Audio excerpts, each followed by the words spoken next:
We all sit too much, wouldn't you agree? You know what happens when you sit too much? This area right here in the front of the hip, where we sit and our pants get all bunched up, gets super tight.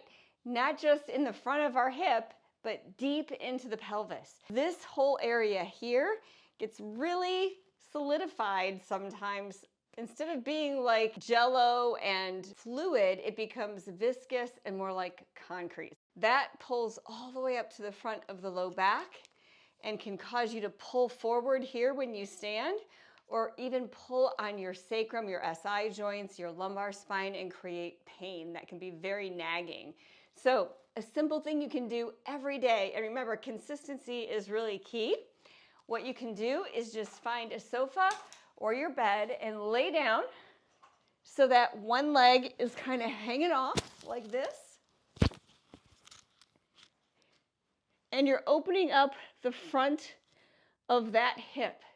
You might feel a little bit of a pull here. If you start to feel pain in your low back, then it's time to get up.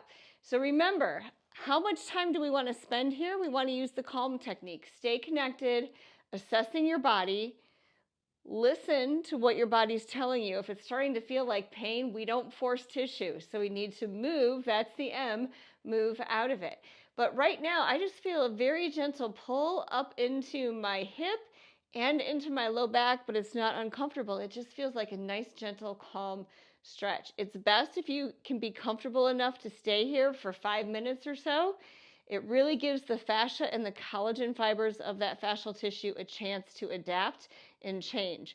And don't forget, turn around and do the other side. Stay even. If you only do one side, you might have a tendency to rotate that pelvis. But learning how to correct a rotation is a whole different video. So remember, keep your hips open. We sit way too much. Give this a try. Remember, you are creating tomorrow's body today.